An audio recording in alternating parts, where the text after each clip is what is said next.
अस्सलाम वालेकुम प्यारे दोस्तों।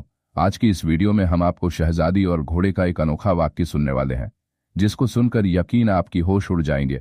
आखिर घोड़े ने शहजादी के साथ क्या कर दिया, चलिए ये देखते हैं प्यारे दोस्तों। किसी जमाने का जिक्र है, एक बादशाह था, उसकी एक ही लड़की थी, बहुत ही हसीन और जमील। हर फन में ताकशाह, सवारी में शहरा आफाक बादशाह को और शहजादी को घोड़ों का बहुत शौक था। जो घोड़ा अच्छी नस्ल का सौदागर लाते थे, बादशाह मुंहमानी कीमत देकर खरीद लेते थे। एक दिन एक सौदागर एक सफेद घोड़ा लेकर आया। बादशाह ने बुलाकर देख तो वह हैरान रह गए। उन्होंने हजारों घोड़े देखे थे, लेकिन एक ऐसा प्यार जानवर आज तक नजर से नहीं गुजरा था।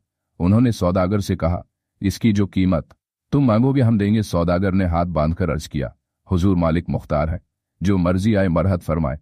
लेकिन यह घोड़ा अजीबो गरीब है ना, आम घोड़े की तरह घास खाता है, ना दाना खाता है, पानी पीता है। इस वजह से कोई इसे नहीं खरीदता, क्योंकि हुजूर को घोड़े का बहुत शौक है, इस वजह से इसे यहां लेकर आया हूं।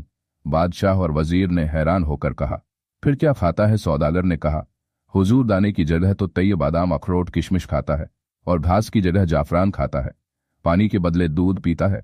बादशाह ने मुस्कुराकर कहा, खैर कोई बात नहीं, हम यही चीज इसको खिलाएंगे। सौदागर ने हाथ जोड़कर कहा, हुजूर वाला को मैं धोखा नहीं देना चाहता, जिसमें एक ऐब भी है। बादशाह ने पूछा, ऐब किया है वह भी बता दो। सौदागर ने कहा, हुजूर यह अपनी पीठ पर किसी को सवार नहीं होने देता, इसी वजह से किसी ने आज तक इतनी हसीन चीज को नहीं खरीदा। बादशाह ने कहा, कोई हर्ज नहीं है, हमारी सवारी के लिए और सैकड़ों घोड़े मौजूद है। सौदागर खामोश हो गया। बादशाह सलामत ने वजीर से कहा, खजांची से कहकर इस सौदागर को 1,00,000 दिरहम दिलवा दो और हमारे महल के करीब साफ अस्तबल शाम तक तैयार हो जाए और सोने चांदी की बाल्टियां बनवाओ। गर्ज हुक्म की देर थी, मानो मेवा और शेरों जाफरान आ गई वालों को हुक्म मिल गया कि वह दोनों वक्त ताजा दूध पहुंचाया करें। 2 साइज खूबसूरत कीमत लिबास वाले घोड़े की खिदमत के लिए मुकर्रर किए गए। शाम को खुद बादशाह सलामत ने सोने की कुटे ने रेशम की डोरी से घोड़े को बंधवाया और उसकी पीठ ठोक कर महल में वापस आए। दूसरे दिन शहर में मशहूर हो गया कि बादशाह सलामत ने एक ऐसा घोड़ा खरीदा है जो दाने के बदले मेवा खाता है और घास की जगह जाफरान चढ़ता है। उस अजीब गरीब घोड़े को देखते लोग जोक दर झोंक आने लगे। अस्तबल के करीब एक मजमा लग गया, मगर किसी को अंदर जाने की इजाजत नहीं थी, बाहर ही से देखकर चले जाते थे। कई दिन लोगों का हजूम रहा। घोड़े की खबर महल में भी पहुंची। शहजादी पहले ही घोड़े की शौकीन थी, उसकी तारीफें सुनकर उसे देखने का शौक पैदा हुआ। उसने बादशाह से कहा, अब्बा हुजूर, मैंने सुना है कि आपने कोई घोड़ा खरीदा है जो मेवा खाता है और दूध पीता है। मुझे उसको देखने का शौक हो गया है, किसी दिन मौका दीजिए, मैं भी जाकर देखूं। बादशाह ने कहा, बेटी हम खुद तुम्हें दिखाना चाहते थे, मगर रिया को उसको देखने का बहुत शौक था। हमने सोचा पहले यह लोग देख ले, तुम इत्मीनान से देखना। अब कल पर्दे का इंतजाम हो जाएगा, तुम जाकर देख लेना, लेकिन खबरदार सवारी की कोशिश नहीं करना। वह बहुत ही शली जानवर है, किसी को अपने करीब आने नहीं देता। गर्ज दूसरे दिन महल से लेकर अस्तबल तक तैनात लगवा दी गई। शहजादी माँ और अपनी कनीज और सहेलियों के घोड़े को देखने आई। हकीकत में जैसा सुना था वैसा ही पाया। शहजादी ने उसके करीब जाकर उसकी पीठ पर हाथ फेरा और खुद उसको मेवा खिलाया। घोड़े की सवारी की वह बहुत शौकीन थी। ऐसा खूबसूरत जानवर देखकर उसका दिल नहीं मारा। उसने सोचा, देखने में तो बड़ा सीधा मालूम होता है, मैं कोशिश तो करूं, ज्यादा से ज्यादा गिरा देगा।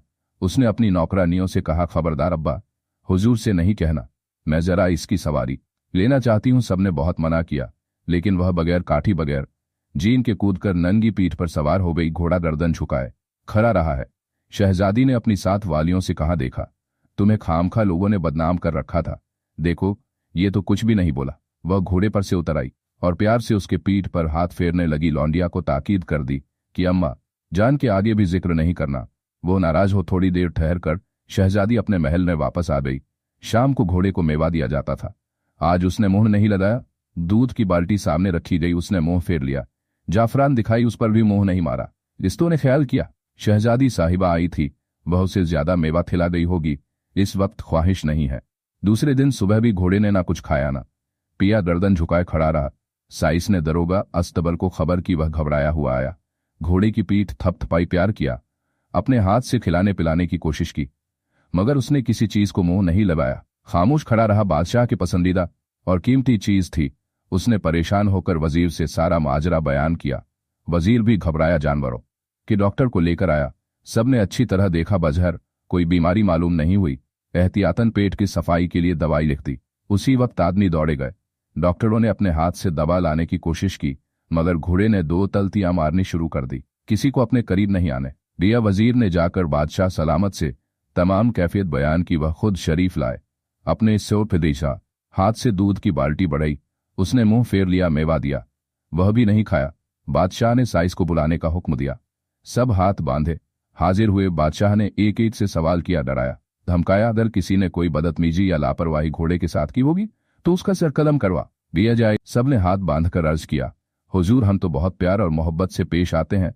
दोनों वक्त बाल्टी में साफ करते हैं, दिन में कई कई मर्तबा थान की सफाई करते हैं। एक बूढ़े साइज ने हाथ बांधकर कहा, हुजूर, जान की अमान पाऊं तो कुछ अर्ज करूं। बादशाह ने जवाब दिया, तुम्हारी जान तुमको बख्शी, कहो क्या कहना चाहते हो। उसने कहा, हुजूर तकलीम। बादशाह ने हुक्म दिया, सब लोग बाहर चले जाएं। साइज ने कहा, हुजूर, आज तीसरा दिन है। शहजादी साहिबा घोड़े को देखने तशरीफ लाई थी। इत्तेफाक से मैं मेवे की बोरी लेकर आ रहा था, यहां पर्दा हो गया, मैं जल्दी में बाहर नहीं जा सका। बोरी के पीछे छुपकर बैठ गया। शहजादी साहिबा घोड़े को देखकर बहुत खुश हुई, अपने हाथ से मेवा खिलाया। बड़ी देर तक उसकी पीठ थपकती रही। घोड़ा खामोश गर्दन झुकाए खड़ा रहा। उन्होंने अपनी सहेलियों और कनीज से कहा, तो बड़ा सीधा और नेक जानवर मालूम होता है, मेरा दिल चाहता है इस पर सवारी करूं। सबने बहुत मना किया, मगर शहजादी साहिबा घोड़े की सवारी की बहुत शौकीन है। झट उसकी नंगी पीठ पर सवार हो गई। वह खामोश खड़ा रहा। शहजादी साहिबा बहुत खुश हुई और उसकी पीठ ठोंक कर चली गई।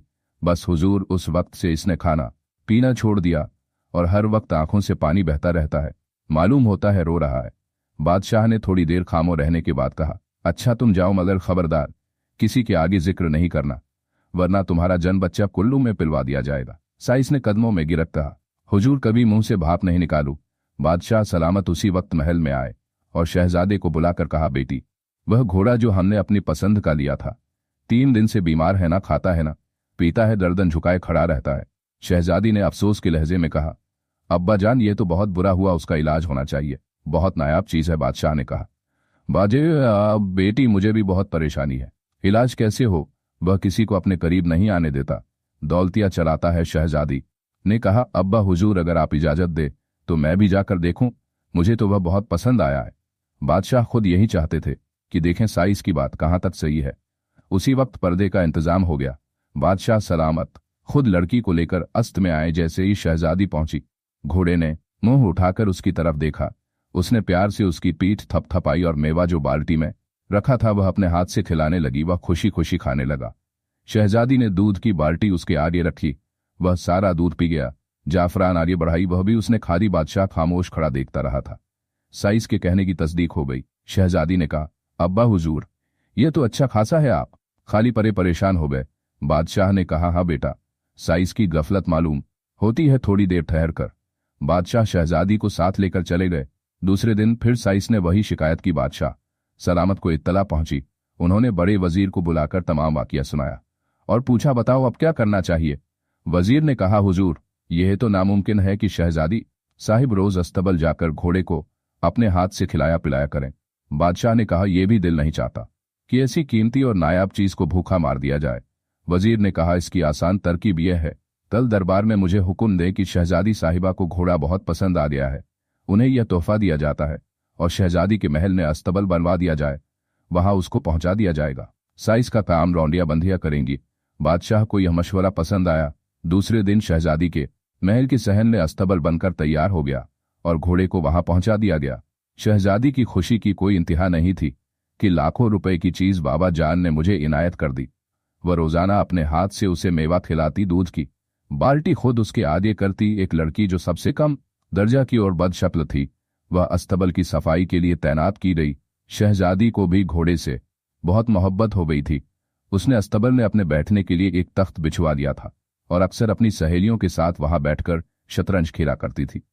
कई महीने इसी तरह गुजर गए। इस अरसे में कई शहजाद के पैगाम आए, मगर शहजादी ने इनकार कर दिया। वह सोचती थी कि अगर मेरी शादी हो गई तो घोड़े का क्या हश्र होगा, मैं उसकी देखभाल किस तरह कर सकूंगी।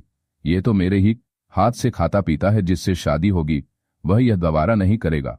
मेरे जाने के बाद यह सुख सुख कर मर जाएगा। वह अपनी सहेलियों से मजाक में कहा करती थी, मेरी शादी तो घोड़े से हो गई है। एक दफा रात को इत्तेफाक से शहजादी की आंख खुल गई। बड़ी देर तक वह करवट बदलती रही, आंखें उठकर बाहर टहलने लगी और चलते चलते अस्तबल की तरफ निकल गई। वहां क्या देखती है कि उसके तख्त पर चंपा लौंडी, जो अस्तबल साफ करती थी, बाल खोले बैठी है और एक निहायत हसीन जमील नौजवान उसके पास बैठा है। शहजादी को अपनी आंखों पर धोखा हुआ। वह बड़ी देर तक खड़ी खामोश देखती रही। घोड़ा अस्तबल में मौजूद नहीं था। उसे बड़ी हैरत हुई कि यह क्या किस्सा है। शहजादी निहायत अक्लमंद और होशियार थी। खामोशी से जाकर अपने पलंग पर लेट गई, मगर गुस्से की वजह से उसे नींद नहीं आई। इसी हाल में सुबह हो गई। आज शहजादी बहुत उदास और खामोश थी। उसने किसी से जिक्र नहीं किया और सर का बहाना करके लेटी रही। घोड़े को भी कुछ नहीं खिलाया पिलाया। शाम को चंपा को बुलाकर उसने रात वाले वाकये के मुतालिक पूछा। वो सहम गई और कहा, हुजूर ने देख लिया है तो मुझे बताना ही पड़ेगा। घोड़ा असल में कहीं का शहजादा है। उसको मेरे बाल बहुत पसंद आ गए हैं। आधी रात को आदमी बनकर बैठता है और मेरे बाल खुलवाकर देखता है, उसके बाद घोड़ा बन जाता है। शहजादी ने अपना गुस्सा झपट करके कहा, अगर आज तू अपने बाल खोलकर उसके सामने बैठी तो मैं तेरे बाल काट दूंगी और बादशाह सलामत से कहकर तुझे तीरों से उड़वा दूंगी। खैर, उस दिन तो खुद शहजादी अस्तबल में गई ना, चंपा को जाने दिया। रात को उसको एक कोठरी में बंद करवाकर ताला डलवा दिया और इत्मीनान से सो गई। दूसरे दिन सुबह लड़की ने आकर इत्तिला दी, घोड़ा गायब है। शहजादी ने कहा, जाओ चंपा को बुलाकर लाओ। थोड़ी देर के बाद उन्होंने आकर जवाब दिया, हुजूर चंपा अपनी कोठरी में नहीं है। शहजादी खुद उठकर पहले अस्तबल में गई। वहां उसको एक कागज मिला। वह उठाकर पढ़ने लगी। उस पर लिखा था, कौन आएगा कंगन के देश कौन काटेगा। चंपा के केस में कंगन देश का शहजादा हूं। मुझे एक समंत्र आता है जिसके अमल से अपना रूप बदल सकता हूं। मैं तुम्हारे मुल्क में घोड़े का भेष बदलकर सैर करने आया था। यहां पकड़ा गया। सौदागर ने तुम्हारे वालिद के हाथ बेच दिया। तुम मुझे देखने आई। मैं पहली नजर में तुम्हारा दरबदा हो गया। तुमने मुझे बहुत आराम और मोहब्बत से रखा, मगर तुम्हारी लड़की चंपा के बाल बहुत पसंद आए। कई दिन से मैं उसके बाल खुला तरर देखा करता था। कल तुमने देख लिया और चंपा को धमकी दी कि उसके बाल काट लोगी। मुझे अफसोस हुआ, लिहाजा मैं उसे से लेकर जा रहा हूं। सिर्फ उसके बाल देखने को तुम्हें जिंदगी भर नहीं भूलूंगा, ना किसी दूसरी लड़की से शादी करूंगा। ये कागज पढ़कर गुस्से के मारे शहजादी की आंखों में खून उतर आया, मगर खामोश रही। ना उसने नाश्ता किया, ना शब्बो खाबी का लिबास उतारा। कागज मुट्ठी में दबाकर वह सीधी अपनी मां के पास पहुंची। बेटी को बेवक्त आता देखकर बादशाह बेगम परेशान हो गई। उन्होंने घबराकर पूछा, मेरी बच्ची खैरियत तो है? तुम कुछ रंजीदा नजर आ रही हो। शहजादी अपनी मां की गोद में सर रखकर फूट फूट कर रोने लगी। उन्होंने उसे कलेजी से लगाकर कहा, बेटी कुछ बताओ तो सही। किसी ने आंख दिखाई हो तो उसकी आंख निकलवा दूंगी। किसी ने उंगली उठाई हो तो उसकी उंगली कलम करवा दूंगी। मेरी जान, तुम रो क्यों रही हो? शहजादी ने सिसकियां भरते हुए कहा, अम्मा जान, घोड़ा गायब हो गया। उन्होंने बेटी के सर पर हाथ फेरकर कहा, हो जाने दो, तुम्हारा सदका गया। मैं तो पहले ही समझती थी कि वो पर ना का घोड़ा है। शहजादी ने अपने आंसू पोंछ कर कहा, अम्मा जान, वह अकेला चला जाता तो कोई बात नहीं थी, मगर वह तो चंपा लड़के को भी अपने साथ ले गया। शहजादी ने एक दिन पहले जो कुछ देखा था वह अपनी मां से बयान करके पर्चा उनके आगे डाल दिया। बादशाह बेगम ने सैकड़ों गालियां छपा को दी और कहा, बेटी तुम रंज ना करो, तुम्हारे बाबा जान किसी मुहिम पर गए हुए हैं। वह आ जाएंगे तो चंपा मुर्दार को पकड़वा बुलवाए। शहजादी ने कहा, मैंने कसम खा दी है, जब तक चंपा के बाल नहीं काट लूंगी चैन से नहीं बैठूंगी। इस वक्त आपसे इजाजत लेने आई हूं, मुझे कंगन देश जाने दीजिए। बादशाह बेगम ने परेशान होकर कहा, मेरी बच्ची तुम कहाँ जाओगी? मेरी इतनी उम्र आई मगर आज पहली दफा कंगन देश का नाम सुना है। शहजादी ने कहा, अगर आप मुझे इजाजत नहीं देंगी तो मैं जहर खा लूंगी। अपनी तौहीन किसी हाल में गवारा नहीं कर सकती। बादशाह बेगम ने बहुत समझाया, रोई पीटी, लेकिन शहजादी अपनी जिद पर अड़ी रही। आखिर उनको खामोश होना पड़ा। किस्सा मुख्तसर, दूसरे दिन शहजादी ने कुछ अशरफियां और जवाहरात लिए 4 मर्दानी जोड़े सिलवाए, थोड़ा सा सूखा मेवा लिया और एक तेज रफ्तार घोड़े पर सवार होकर मर्दानी भेष में निकल पड़ी। अपनी मां से कह गई कि इंशाअल्लाह 3 महीने के अंदर वापस आ जाऊंगी। अपने मुल्क की सरहद पार करके उसने बगैर पता और निशानी के अपना सफर जारी रखा। रोज नया दाना नया पानी एक जंगल छोड़ती थी, दूसरा पकड़ती थी। रात को अपने घोड़े के आराम के ख्याल से किसी पेड़ के नीचे लेट जाती थी। गुस्से में ना उसको डर था ना खौफ। कोई आबादी नजर आती तो वह कंगन देश का पता पूछती, मगर हर शौक से इनकार करता। किसी ने यह नाम नहीं सुना था। 1 महीना इसी तरह गुजर गया, मगर शहजादी मायूस नहीं हुई। उसको यकीन था कि कभी ना कभी अपनी कोशिश में कामयाब जरूर होगी। एक दिन वह सोकर उठी तो सामने उसको ऐसा जंगल नजर आया, इसके आगे जाना नामुमकिन था। गोया दरख्तों की एक दीवार थी जिसने आगे जाने का रास्ता रोक लिया था। वह बहुत परेशान हुए कि अब क्या होगा, क्या मुझे नाकाम वापस जाना पड़ेगा? मगर ऐसा तो मैं हरगिज नहीं करूंगी, या तो चंपा के बाल काट कर ले जाऊंगी या इसी जंगल में दरिंदों की खुराक बनूंगी। वह अल्लाह का नाम लेकर खड़ी हो गई और खंजर अपने कमर से निकालकर पेड़ों के टहनियां काटनी शुरू कर दी। 1 घंटे की कोशिश के बाद उसको अंदर एक रोशनी नजर आई। आखिरकार कुछ देर के बाद उसने इतना रास्ता बना लिया कि एक आदमी आसानी से अंदर जा सकता था। वह बहुत थक गई थी। कुछ देर आराम करके उसने अपने घोड़े को प्यार किया और खंजर हाथ में लेकर जंगल में दाखिल हो गई। उसकी हैरत की इंतहा नहीं रही जब उसने देखा कि आगे एक मैदान है और उसमें एक झोपड़ी बनी हुई है। वह दबे पांव झोपड़ी के करीब गई और अंदर झांका। वहां क्या देखती है कि हिरण के खाल पर एक बूढ़े शख्स, जिनकी पलके नाक पर पट्टी डीच रही है और दाढ़ी जमीन तक लटक रही है, आंखें बंद किए तस्बीह हजार दाना ले बैठे हैं। शहजादी डर के मारे थर थर कांपने लगी। उसके हाथ से खंजर गिर पड़ा। उसकी आवाज पर उन बूढ़े शख्स ने दोनों हाथों से अपनी पलक उठाकर शहजादी की तरफ देखा, फिर खंजर को देखकर पूछा, बेटी क्या हमें कत्ल करने आई है? शहजादी डर के मारे उनके कदमों पर गिर पड़ी और कहा, बाबा भला कहीं ऐसी गुस्ताखी हो सकती है? मैं तो एक कमजोर लड़की हूं, एक जरूरत से अपने घर से निकली हूं। बाबा ने उसके सर पर हाथ फेर कर कहा, बेटी तेरे ऊपर क्या मुसीबत पड़ी है? बयान कर शहजादे ने सारा किस्सा सुनाया। बाबा ने मुस्कुरा कर कहा, वह लड़का ऐसा ही मन चला है, मैंने ही उसको वह मंत्र सिखाया था, मगर उसने तुम्हारे साथ दगा किया है, अब वह अमल भूल जाएगा। शहजादी ने हाथ जोड़कर कहा, बाबा आप मुझे कंगन देश का पता बता दे, मैं अपनी तौहीन का बदला लूंगी। बाबा ने कहा, मगर बेटी किसी को कत्ल नहीं कर। शहजादी ने कहा, नहीं बाबा, मैं तो सिर्फ अपनी लड़की के बाल काटकर वापस चली जाऊंगी। बाबा ने कहा, इस जंगल के आगे कंगन देश है, अगर तुम अंदर से चली जाओ तो सूरज रूब होने से पहले शहर में दाखिल हो जाओगी। शहजादी ने हाथ जोड़कर कहा, बाबा मेरा घोड़ा अंदर कैसे आएगा? मैं भी मुश्किल से आई हूं। बाबा ने कहा, हम जो खुद का नाम लेकर उसकी रस पकड़ कर ले आओ। शहजादी जिस रास्ते से अंदर आई थी उसी रास्ते वापस घोड़े के पास आई और बाबा के कहने से वह घोड़े को लेकर दाखिल हुई। उसी वक्त उसे वह रास्ता मालूम हुआ। बाबा ने हाथ के इशारे से शहजादी को दूसरी तरफ जाने का कहा। वह अदब से सलाम करके आगे बढ़ी। अब मैदान साफ था। वह घोड़े पर सवार हो गई। थोड़ी दूर गई थी कि शहर पनाह की हंसी नजर आने लगी। उसने घोड़े की रफ्तार तेज कर दी। वह खुशी से फूली नहीं समाती थी। उसकी मंजिल सामने नजर आ रही थी। अभी सूरज रूब नहीं हुआ था कि वह शहर में दाखिल हो गई। नई जगह, अजनबी लोग, सारे दिन की थकी हारी सोचने लगी। कहाँ ठहर गई? लोग उस नौउम्र लड़का के का हुस्न जमाल देखकर हैरान रह गए। परदेसी समझकर हर शख्स ने उसको अपने यहाँ ठहरने की दावत दी, मगर उसने सबका शुक्रिया अदा करके किसी सराय का पता पूछा। दर्ज किसी अल्लाह के बंदे ने उसको एक सराय में पहुंचा दिया। मी भटियारी ने हाथों हाथ लिया। उसके ठहरने के लिए एक कोठरी खोल दी। पलंग, बिस्तर, हर चीज वहां मौजूद थी। शहजादी ने खुदा का शुक्र अदा किया। अपने कपड़ों का थैला एक तरफ रख, घोड़े को ले जाकर अस्तबल में बांधा और हाथ मुंह धोकर पलंग पर बैठ गई। थोड़ी देर के बाद बी भटियारी खाना लेकर आ गई। आलू का सालन, शोरबा पानी की तरह पतला, एक बोटी, एक आलू का कतला, मसूर की दाल, वो भी दाल अलग पानी अलग, तनूर की 2 मोटी मोटी रोटियां। शहजादी ने भला ऐसा खाना कहाँ खाया था, लेकिन इस वक्त ने हजार नेमत मालूम हुआ। खूब पेट भर के खाया और टांगे फैलाकर बेखबर सो गई। सुबह को जब सूरज काफी चढ़ गया तो बी भटियारी ने आकर जगाया, ये नया मुसाफिर, तुम तो ऐसे घोड़े बेचकर सोए कि ये उठने का नाम नहीं लेते। नाश्ता ठंडा हो रहा है। शहजादी घबराकर उठ बैठी। उसने बी भटियारी से कहा, मेरे घोड़े को दान घास दे देना। भटियारी ने हंसकर कहा, मियाँ मुसाफिर सारी उम्र इन्हीं कामों में गुजारी है, मैं मुसाफिरों की खिदमत करती हूँ। मेरा मियाँ उनके घोड़े और खच्चर की देखभाल करता है। वह मटकती हुई चली गई। शहजादी ने उठकर मुंह धोया। भटियारी बुध का हलवा, काला स्याह लेकर आई। गिलास में दूध, नीरा पानी शहजादी को दिया। उसने बहुत तारीफ कर करके खाया और भटियारी से कहा, मैं इस शहर में पहली दफा आया हूं, यहाँ का बादशाह कौन है? रिया के साथ कैसा सुलूक करता है? यहाँ की कौन कौन सी इमारतें देखने के काबिल हैं? भटियारी ने जवाब दिया, मियाँ मुसाफिर, तुम बहुत खुशकिस्मत हो कि अब आए हो। 1 महीना पहले हमारा शहर मातम कदा बना हुआ था। हमारे बादशाह का एक ही लड़का है, वह कई महीने तक गायब रहा।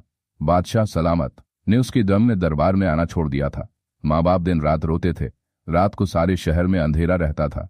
खुदा खुदा करके 1 महीना वह आया है, मगर बजाय खुशी के बादशाह सलामत और बादशाह बेगम बहुत रंजीदा है। शहजादी ने पूछा, रंजीदा क्यों है? भटियारी ने कहा, मियाँ मुसाफिर, माँ बाप को अरमान होता है कि अपनी औलाद की शादी कहीं अच्छी जगह करें, मगर सुना है शहजादा एक काली कलूटी औरत को लेकर आया है और महल में उसको रखा है। कान गुनहगार है, देखने वाले कहते हैं लौंडी मालूम होती है। किसी को वहां जाने का हुक्म नहीं। बादशाह सलामत ने आज तक अपने महल में नहीं आने दिया। शहजादी ने मुस्कुरा कर कहा, अपनी अपनी पसंद है गर्ज। भटियारी से यह हालत सुनकर उसकी कुछ इत्मीनान हुआ, बल्कि खुशी हुई कि यहाँ भी उसकी कोई इज्जत के निगाह से नहीं देखा। भी भटियारी ने बर्तन उठाकर जाते हुए कहा, मियाँ मुसाफिर नहा धोकर तैयार हो जाओ, उसके बाद शहर की सैर को निकलो, जहाँ का शाही बात देखना दूर दूर से आते हैं। शहजादी ने कहा, भी भटियारी मुझे कुएं पर नहाने की आदत नहीं है, कोई पर्दे की जगह बताओ। उसने ठट्ठा लगाकर कहा, वाह मियाँ मुसाफिर, तुम तो औरतों की तरह शर्माते हो, अभी कमसिन भी हो तो खैर मेरे साथ चलो, जहां मैं नहाती हूं वहां जाकर नहा लो। शहजादी ने घुसल किया, कपड़े बदले और तैयार होकर अपने घोड़ के पास आई। भटियारी बोली, शाही बाग में घोड़े के ले जाने की इजाजत नहीं है, यहां से करीब ही है, रास्ते में किसी से पूछ लेना। फिर शहजादी सराय से बाहर निकली और पूछती पूछती शाही बाग पहुंची। वहां क्या देखती है कि एक बुढ़िया मालन फूल चुन रही है। ये भी उसके पास जाकर खड़ी हो गई। उसने हमदर्दी कहा, बड़ी तुम्हारी कमर झुकी हुई है, तुम फूल चुनते चुनते थक गई हो। बुढ़िया ने निगाह उठाकर देखा तो एक निहायत खूबसूरत लड़का खड़ा उससे पूछ रहा था। बुढ़िया ने पूछा, बेटा तू कहां से आया है, किसका लाल है? शहजादी ने जवाब दिया, अम्मा मैं परदेसी हूं, तुम्हारे शहर की बहुत तारीफ सुनी थी, देखने आया हूं। बुढ़िया ने पूछा, अच्छा बेटा तू कहाँ ठहरा है? शहजादी ने उसके हाथ फूल चुनवा हुए कहा, सराय में ठहरा हूं, इस वक्त जरा बाग की सैर करने चला आया हूं। बुढ़िया बोली, बेटा तुम्हें देखकर मेरा दिल बड़ा खुश हुआ, मैं अकेली रहती हूं, तू सराय में ना ठहर, मेरे घर चल, भटियार यहाँ सीधे साधे मुसाफिरों को लूट लेती हैं। शहजादी ने कहा, अच्छा अम्मा तुम्हारे ही घर आ जाऊंगा, मगर इतनी मेहनत तुम क्यों करती हो? अब तो तुम्हारी टोकरी फूलों से भर गई, चलो मैं तुम्हारे घर तक पहुंचा दूं। बुढ़िया ने उसे दुआएं देकर कहा, बेटा मेहनत ना करूं तो खाऊं कहां से? अब यहां से जाकर खाना पकाओगी, उसके बाद फूलों का गहना बनाऊंगी, रात को शहजादे की महल में लेकर जाऊंगी, उसकी बीवी को अपने हाथ से पहना कर आऊंगी, सिवाय मेरे किसी को जाने की इजाजत नहीं है। शहजादी समझ गई, जरूर बुढ़िया चंपा के लिए गहना बनाकर ले जाती है। गुस्से से उसके तन बदन में आग लग गई, मगर उसने सोचा यह बड़ा अच्छा मौका है, मैं अपना सामान लेकर बुढ़िया के यहाँ आ जाऊं। फूलों की टोकरी उसने बुढ़िया के घर पहुंचाई और उससे कहा, अम्मा मेरा घोड़ा भी है। बुढ़िया ने जवाब दिया, बेटा देख मेरे घर का आंगन बहुत बड़ा है कि दरख्त के नीचे तू अपना घोड़ा बांध लेना। शहजादी ने सराय में आकर खाना खाया और अपना थैला उठाकर भटियारी से कहा, बी भटियारी मैं अपनी खला की तलाश में आया था, इत्तेफाक से रास्ते में वह मिल गई, अब मैं उसके घर जा रहा हूं। उसने 2 अशरफियां भटियारी को दी और वह खुशी से निहाल हो गई और दुआएं देने लगी। शहजादी घोड़े पर सवार होकर बुढ़िया के घर आ गई। कई दिन वह खामोश देखती रही, मगर रफ्ता रफ्ता उसने फूल पर रोने शुरू किए। बुढ़िया कहा करती थी, बेटा तू लड़का तेरा यह काम नहीं, मगर वह कहती थी, नहीं अम्मा तुम्हें तो कम नजर आता है, देखना 2-4 दिन में तुमसे अच्छा कहना बनाने लगूंगा। बुढ़िया भी खामोश हो जाती थी। एक दिन शहजादी ने खुद अपने हाथ से बहुत खूबसूरत जेवर बनाया। बुढ़िया मालन ने कहा, बेटा तूने तो ऐसा कहना बनाया है कि शहजादी की बीवी जरूर पूछेगी कि किसने बनाया है, मैं क्या जवाब दूंगी? शहजादी ने कहा, अम्मा तुम कह देना मेरी भांजी ससुराल से आई है, उसने बनाया है। बुढ़िया खामोश हो गई। रात को 8 बजे दस्तूर के मुताबिक वह शहजादे के महल में गई, फूलों की चंदेल खोली, उसमें गहना निकला। शहजादे की बीवी ने खुश होकर कहा, आज तुमने बहुत खूबसूरत गहना बनाया है, तेरे हाथ का नहीं मालूम होता, सच सच बता किसने बनाया है? बुढ़िया ने कहा, हुजूर मेरी भांजी अपनी ससुराल से आई है, उसने बनाया है। शहजादे की बीवी ने कहा, मालन कल तुम अपनी भांजी को लेकर आना, हम उसी के हाथ से गहना पहनेंगे और उसी से अपनी छोटी बूंदवाए और उसको बहुत सारे इनाम देंगे। बुढ़िया तो यह सुनकर सहम गई। उसने दबी जुबान से कहा, हुजूर उसके मियाँ भी साथ आया है, वह बड़ा जालिम है, मैं जाकर कहूंगी, मगर वादा नहीं करती, सरकार खबर नहीं आने देगा या नहीं? शहजादे की बीवी ने कहा, तुम जानती हो यहां कोई नहीं आता, शहजादे रात को 11 बजे आते हैं, अगर तुम अपनी भांजे को नहीं लाई तो तुम्हें सजा दूंगी। बुढ़िया ने हाथ जोड़कर कहा, हुजूर मैं कोशिश करूंगी। शहजादी की बीवी ने कहा, कोशिश नहीं तुम खुद लेकर आना। बुढ़िया अच्छा हुजूर कहती हुई अपनी चंगेर उठाकर गिरती पड़ती घर चली गई और आते ही शहजादी से कहा, बेटा तूने मुझे बेमौत मार दिया, अब बता क्या होगा? शहजादी की बीवी ने तुझे बुलाया है। शहजादी ने हंसकर कहा, अम्मा घबराने की क्या बात है, तुम देखना मैं ऐसी लड़की बनूंगा कि कोई भी नहीं पहचान सकेगा, तुम इत्मीनान से सो जाओ। बुढ़िया खामोश हो गई। उसने भी सोचा, अभी इसकी दाढ़ी मुंह तो निकली नहीं है, लड़कियों के कपड़े पहनकर रात को लड़की ही लगेगा। दूसरे दिन शहजादी ने बाजार जाकर एक लहंगा सिलवा और कुर्ती दुपट्टा खूब गोट मसाले का बनवाया और खूब तेज धार की एक कैंची खरीदी। दोपहर तक सब चीज लेकर घर आई। आज उसने बड़े एहतमाम से फूलों का गहना बनाया। शहजादे की बीवी के लिए रोज फूलों की छोटी बनाई जाती थी। आज उसने सिप लड्डी की छोटी बनाई और लाल सब्ज चंगे में रखकर सुर्ख कपड़े से ढक दी। इन सब कामों से खाली होकर उसने अपने हाथ पांव में बजाए, मेहंदी के सुर्ख रंग लगाया और तेल में थोड़ी सी कालक मिलाकर अपने मुंह और हाथ पैरों पर मल लिया। वह चांदी के जेवर भी खरीद कर लाई थी। 8 बजे तैयार होकर जब वह छन छन करती कोठरी से निकली तो बुढ़िया उसको देखकर दंग रह गई। उसने कहा, बेटी तूने अपना रंग क्यों सांवला कर लिया? शहजादी ने जवाब दिया, अम्मा वो देखकर ये नहीं कहती कि खाला का रंग तो सांवला है, भांजी कैसे गोरी हो गई, भेष बदले तो पूरा बदले। बुढ़िया खुश हो गई और उसको साथ लेकर शहजादे के महल में पहुंची। शहजादी ने देखा कि चंपा बड़ी ठाठ से जरनिगार मुसहरी पर तकिया का सहारा लिए पड़ी है। उसकी आंखों में खून उतर आया। अगर उसका बस चलता तो खंजर से वो उसी वक्त उसका काम तमाम कर देती। मालन ने झुककर सलाम किया। शहजादी को भी सलाम करना पड़ा, शहजादे को भी सलाम करना पड़ा। शहजादे की बीवी ने कहा, मालन तुम्हारी भांजी तो बड़ी ठाठदार है, मगर यहां घूंघट क्यों निकाले है?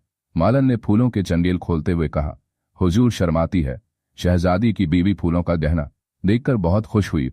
उसने कहा, आज हम तुम्हारे भांजी से अपने बालों में फूल बुदवाएंगे। शहजादी की दिली मुराद भर आई। चंपा अपने बाल खोलकर बैठ गई। शहजादी ने अपना काम शुरू किया। उसने बड़ी सफाई से पूरी छोटी काटकर अपनी चंगेल में रख ली और बड़ी खूबसूरती से फूलों की छोटी लगा दी। अपने काम से फारिग होकर उसने मालन से कहा, खाला जल्दी से चलो। उन्होंने थोड़ी देर की ही इजाजत दी थी। शहजादे की बीवी ने बहुत सारे इनाम देकर रुखसत किया और कहा, तुम जब तक यहां हो रोज आ जाया करो। दोनों सलाम करके घर वापस आई। शहजादी ने जल्दी जल्दी कपड़े बदले और मुंह हाथ धोकर बुढ़िया से कहा, अम्मा घूंघट निकाले सर में दर्द होने लगा, मैं जरा हवा खोरी को जाता हूं। उसने अपना थैला उठाया और घोड़े पर सवार होकर बड़ी तेज रफ्तार से चल पड़ी। 2 घंटे में वह मिलो दूर निकल गई। घोड़ा भी बहुत दिन से आराम कर रहा था। इस वक्त हवा से बातें करने लगा। शहजादा अपने दस्तूर के मुताबिक रात को 11 बजे अपने कमरे में आया और अपनी मुशहरी पर बैठ गया। चंपा अपने बाल खोल उसने छोटी खोलनी शुरू की। फूलों की लड्डी निकालकर जब उसने बाल खोलने चाहे तो गद्दी साफ थी। वह घबरा गई और शहजादे की तरफ देखने लगी। उसने दोबारा कहा, फूलों की चोटियां क्यों लगाती हो? मुझे यह सब बनावटी बातें पसंद नहीं। मैं सिर्फ तेरे बाल देखना चाहता हूं। तुझे खूब मालूम है, जिस दिन शहजादी ने तेरी छोटी काटने को कहा था उस दिन ने उसे धोखा देकर तुझे उड़ा लाया था। वह मेरी मोहसिन थी, उसने प्यार और मोहब्बत से रखा था। मैं भी उसे चाहता था, मगर तेरे बालों ने मुझे ऐसा एहसान फरामोश बना दिया। चंपा खामोश गर्दन झुकाए बैठी रही। शहजादे ने जरा ऊंची आवाज में कहा, क्या किस्सा है? आज तू मेरे हुक्म अदुल्ली क्यों कर रही है? चंपा ने हाथ जोड़कर कहा, हुजूर हुक्म अदुल्ली नहीं कर रही, पूरी बोल रही। मेरे बाल पता नहीं कहाँ गए। शहजादा घबरा कर खड़ा हो गया। उसने खुद चंपा का सर देखा, बजाय लंबे बालों के सिर्फ छोटे छोटे पट्टे रह गए थे। उसने चिल्लाकर जोर से एक थप्पड़ चंपा के मुंह पर लगाया और कहा, अब तू किस काम की है? मुझे तो सिर्फ तेरे बाल पसंद थे। सच सच बता, यहाँ कौन आया था? चंपा ने डरते से डरते कहा, हुजूर और तो कोई नहीं आया, बुढ़िया मालन की भांजी आई थी। उसने मेरी छोटी गंदी थी। शहजादे ने गुस्से के लहजे में कहा, वह बगैर हमारे हुक्म की यहाँ क्यों आई थी? हमने तो सिर्फ बुढ़िया को आने की इजाजत दे रखी थी। शहजादा गुस्से की हालत में टहल रहा था और बार बार कह रहा था, कौन आया? कंगन के देश किसने काटे? चंपा के केश उसकी नजर दरवाजे पर पड़ी। जहां से मालन आई थी वहां मोटे मोटे हरूफ में लिखा था, हम आए कंगन के देश, हमने टे चंपा के केश। शहजादी महारुख कुछ देर शहजादा बूझ सा खड़ा रहा। फिर उसने चंपा से कहा, शहजादी तेरे बाल काट कर ले गई और तुझे खबर तक नहीं हुई। बेवकूफ गद्दी। चंपा ने कहा, हुजूर शहजादी तो बहुत खूबसूरत है, वह लड़की तो बहुत काली थी। शहजादे ने गुस्से के लहजे ने कहा, हकीकत में जाहिला आदमी का देकार होता है। देख वह सामने लिख गई है। शहजादा फौरन बाहर चला गया। उसने सिपाहियों को हुक्म दिया, अभी बुढ़िया मालन को पकड़ लाओ और जो कोई भी उसके घर में हो उसे गिरफ्तार कर लाओ। हुक्म पाते ही सिपाही दौड़ गए। आधी रात गुजर चुकी थी। बुढ़िया लड़के के इंतजार में जाग रही थी। अचानक कहीं सिपाही घर में घुस आए और बुढ़िया की मशक कसली वह रोने चिल्लाने लगी, अरे डाकू आ गए, मुझे बचाओ। सिपाहियों ने डांट कर कहा, हम डाकू नहीं हैं शहजादे, कि सबके सिपाही हैं, उनके हुक्म से तुझे पकड़ने आए हैं। बता तेरे यहाँ और कौन कौन है? बुढ़िया डर गई कि यह उस लड़के की वजह से मुसीबत आई है। शहजादे की बीवी ने पहचान लिया होगा कि वह लड़की नहीं है। उसने कांपती हुई आवाज में कहा, मेरे यहाँ और कोई नहीं है, एक मेरा भांजा आया हुआ था। आज रात को वह कहीं घूमने गया था, अभी तक नहीं आया, मैं उसी के इंतजार में जाग रही थी। सिपाहियों ने कहा, अच्छा तुम हमारे साथ चलो, शहजादे ने बुलाया है। सिपाही बुढ़िया को लेकर शहजादे के पास आए, बाकी उसके भांजे के इंतजार में वहीं ठहर गए। शहजादा बुढ़िया को साथ लेकर अपने कमरे में आया और हंटर उठाकर कहा, सच सच बता, आज तू किसको अपने साथ लेकर आई थी, वरना मार मार कर तेरी खाल खींच लूंगा। हुजूर, मैं उसको नहीं ला रही थी, मदर बेगम साहिबा ने हुक्म दिया था कि कल उसे जरूर लेकर आना। वह बिल्कुल कम उम्र लड़का था, जनाने कपड़े पहनकर मेरे साथ आ गया। मैं बराबर यहां बैठी रही। शहजादे ने डांट कर कहा, झूठ क्यों बोलती है, वो लड़का नहीं था, लड़की थी। मालन ने हाथ जोड़कर सारा किस्सा सुनाया और कहा, हुजूर मैं तन्हा रहती हूं, परदेसी समझकर रख लिया था।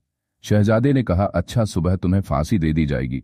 सिपाहियों ने बुढ़िया को हवालात में बंद कर दिया। तमाम रात शहजादा जागता रहा। उसको चंपा के बाल कट जाने का अफसोस था और शहजादी की बहादुरी पर हैरत थी। उसने ऐसा खतरनाक जंगल कैसे पार किया, वह अपने ऊपर लानत मलामत कर रहा था। इस कदर खूबसूरत शहजादी को छोड़कर इस काली कलोटी लड़की को क्यों मुखातिब किया।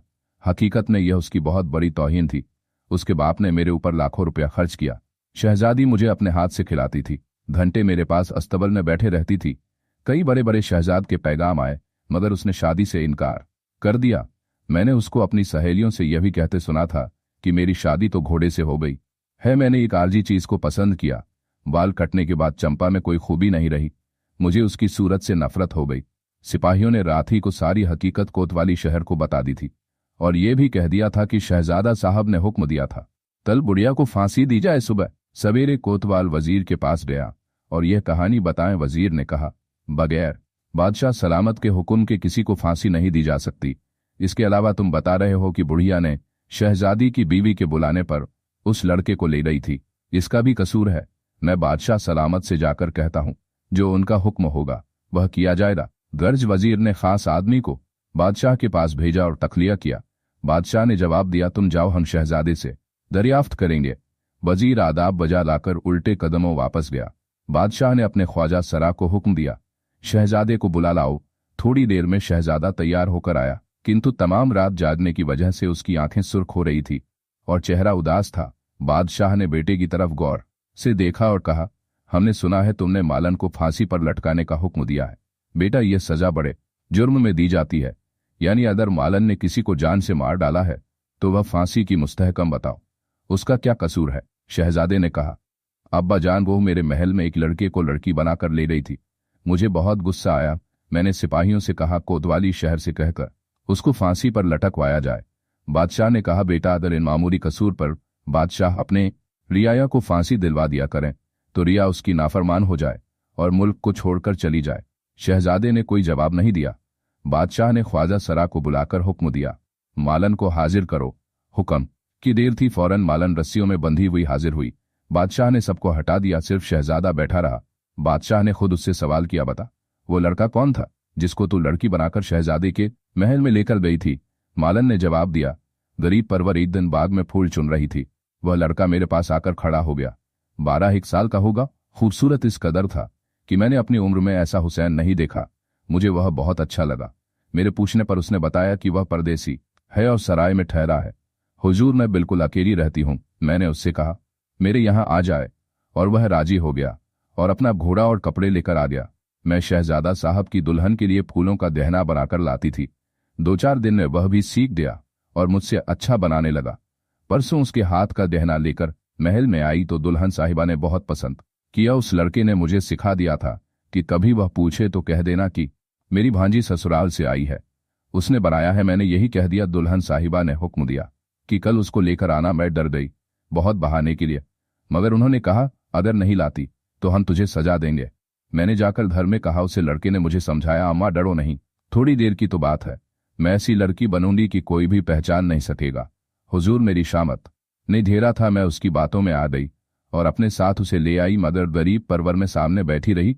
उसने तो दुल्हन साहिबा से बात तक नहीं की। घूंघट काले उनके बाल संवार रही। शहजादे ने गुस्से के लहजे में कहा, संवार रही? बुढ़िया बोली, जी सरकार। उसके बाद मैं उसको लेकर चली गई। वह कपड़े बदलकर हवा खोरी को चला गया। 12 बजे रात तक वापस नहीं आया था। मैं उसी के इंतजार में जाग रही थी कि सिपाही मुझे पकड़ लाए। अब हुजूर जो चाहे सजा दे। शहजादे ने पूछा, क्या वह घोड़े पर गया था? मालन ने हाथ जोड़कर कहा, मैं अपनी कोठरी में पड़ी थी, मुझे खबर नहीं किस पर गया था, मगर जब सिपाही मुझे पकड़ कर लाए तो उसका घोड़ा नहीं था। शहजादे ने उठकर बुढ़िया की रस्सियां खोलकर कहा, जा, तेरा कसूर माफ किया, अभी मेरी नजरों के सामने से दूर हो जा। बुढ़िया गिरती पड़ती हजारों दुआएं देती हुई चली गई। बादशाह ने बेटे से कहा, या तो तुमने फांसी की सजा तजवीज की थी या बिल्कुल माफ कर दिया। हालांकि वह जमाने महल में लड़के को लेकर गई थी, यह उसका जुर्म का काम था। शहजादे ने गर्दन झुकाकर कहा, अब्बा जान वो लड़का नहीं था, लड़की थी।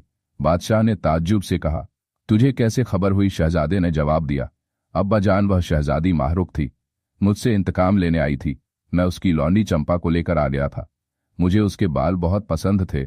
शहजादी चंपा की छोटी काट कर ले गई। बादशाह ने मुस्कुरा कर कहा, बद बहादुर लड़की है, मैं उसकी हिम्मत और जुर्रत से बहुत खुश हुआ, मगर आज तक तुमने यह तफसील से मुझे यह हालत नहीं बताई। कहानी बताई, जंगल में एक बुजुर्ग का मिलना और उनसे मंत्र का सीखना, फिर घोड़ा बनकर जाना, वगैरह वगैरह। कुछ देर खामोश होने के बाद बादशाह ने कहा, हमारा तो मुंह नहीं कि शहज कदी महरूक के लिए तुम्हारा पैगाम भेजें। तुम खुद घोड़ा बनकर वहां फिर जाओ और शहजादी से और उसके बाप से माफी मांगो। उसके बाद हमको तुम्हारी बारात लेकर जाएंगे। हम बड़े अफसोस की बात है कि तुमने एक लौंडी को शहजादी पर तरजीह दी। शहजादे ने कहा, अब्बा जान अब मैं खुद शर्मिंदा हूं और वह मंत्र बहुत याद करता हूं, मगर बिल्कुल भूल लिया। बादशाह ने कहा, अगर तुम शहजादी को पसंद करते हो तो उसके बाप को खत लिखो, वरना कहीं और तुम्हारी शादी कर देंगे। मगर चंपा को निकाल बाहर करो, उसकी वजह से हम अपने बराबर वालों से बहुत शर्मिंदा है। तुम्हारी माँ इस गम में घुली जा रही है। शहजादे ने जवाब दिया, चंपा को मैंने रात ही को निकाल दिया था, मुझे तो सिर्फ उसके बाल पसंद थे।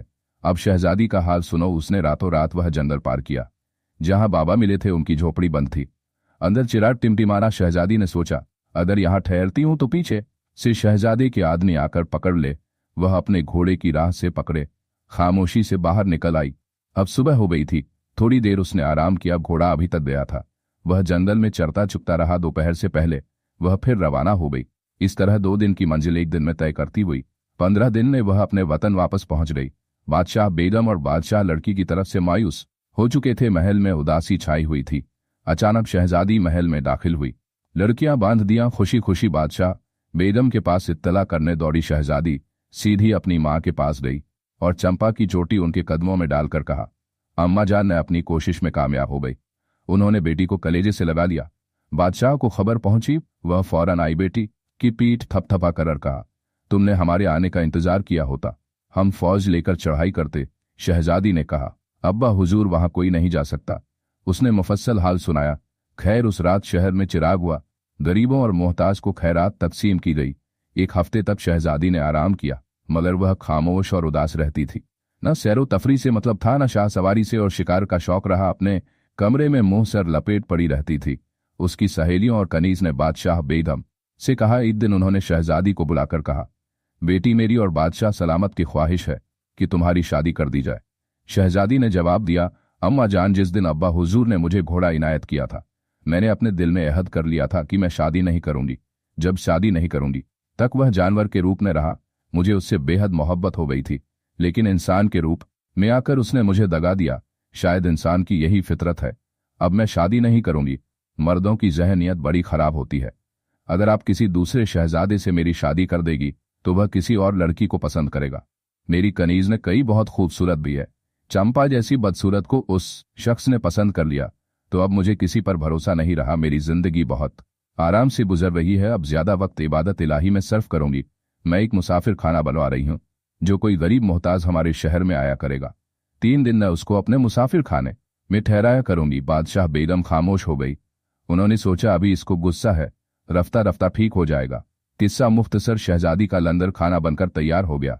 मुसाफिरों को वह अपने सामने खाना तकसीम करवाती थी। एक दिन लंगर खाने की दारो गन ने आकर कहा, हुजूर एक फकीर नहीं ऐसी आई है कि कोई मुसाफिर उसके साथ खाना नहीं खा रहा।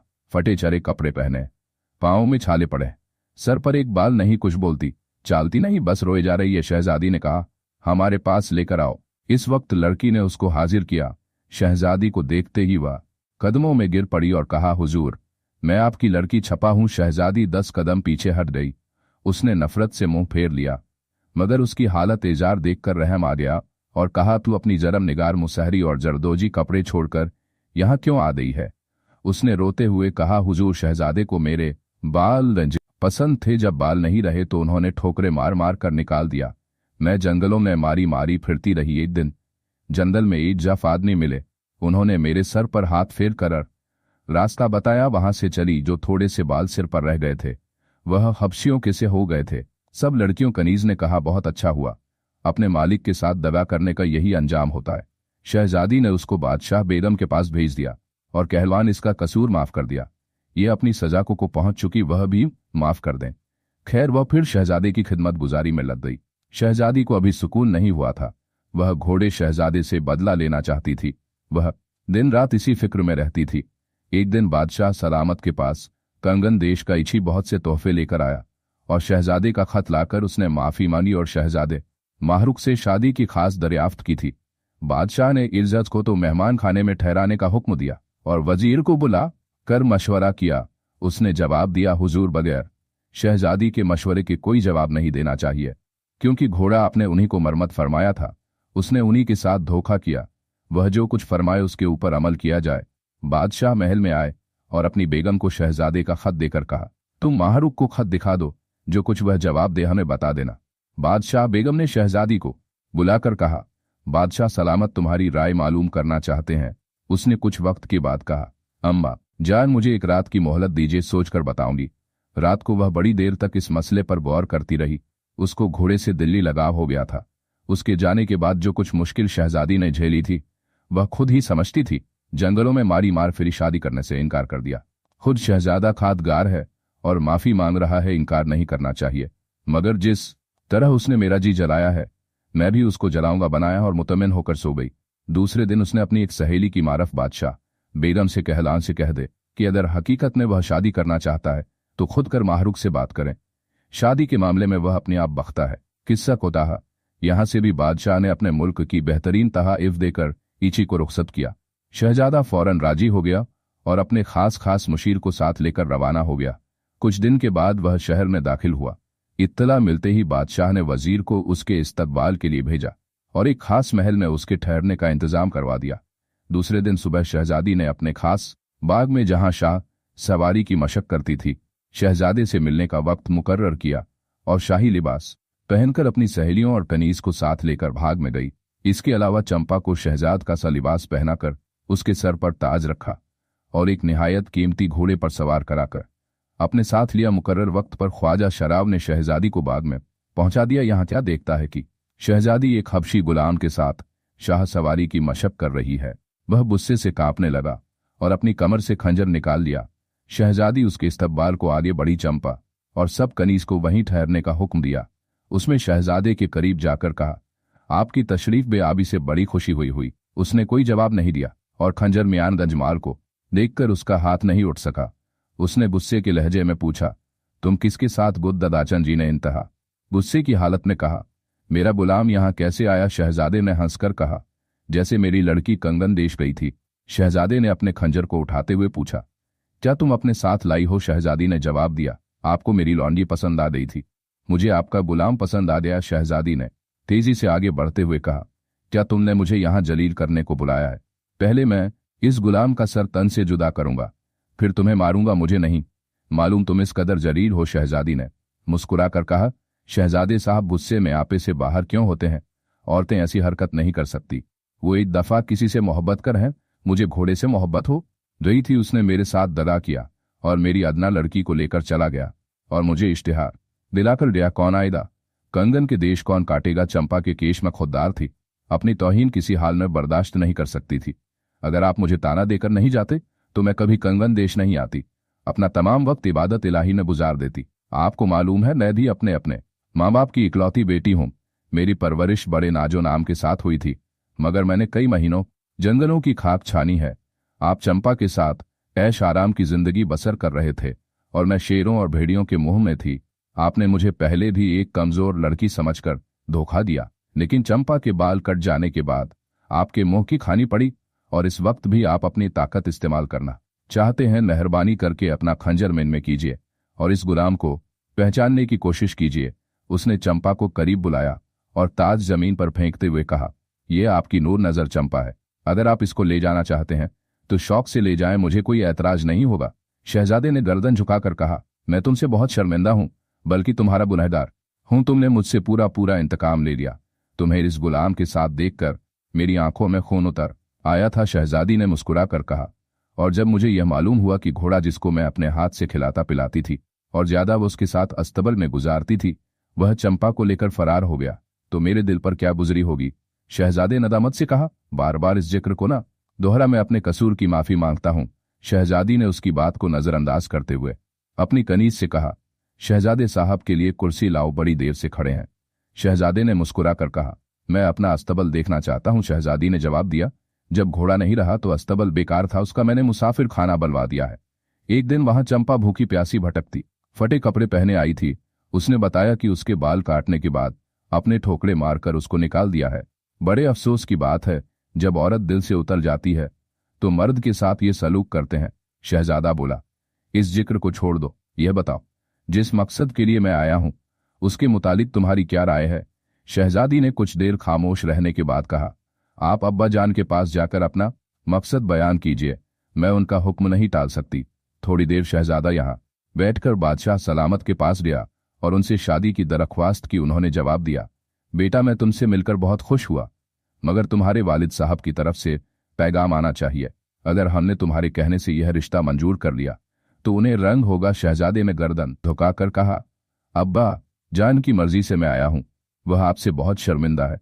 मैंने आपको और शहजादी को दुख पहुंचा या था, उन्होंने मुझे भेजा है कि अपना कसूर माफ करवा कर आओ। बादशाह सलामत ने उसे सीने से लगाकर कहा, बेटा हमने तुम्हें माफ किया, अपने वालिद को हमारा सलाम कहना और कहना कि हमारे यही एक लड़की है। अगर आप बजाते खुद बारात लेकर आए तो हम यह रिश्ता करने को तैयार हैं। दर्ज शहजादा उसी दिन रवाना हो गया। दोनों बादशाहों के दरमियान इल्ज के जरिए शादी की तारीख मुकर्रर हुई और बड़ी धूमधाम से शादी की रस्म अदा हुई। उम्मीद है आपने इस वीडियो को मुकम्मल देखा होगा। आप लोगों में से किस किस ने इस वीडियो को मुकम्मल देखा, कमेंट बॉक्स में कंप्लीट जरूर लिखिए। और इस आपको ये वीडियो कैसी लगी कमेंट करके जरूर बताएं।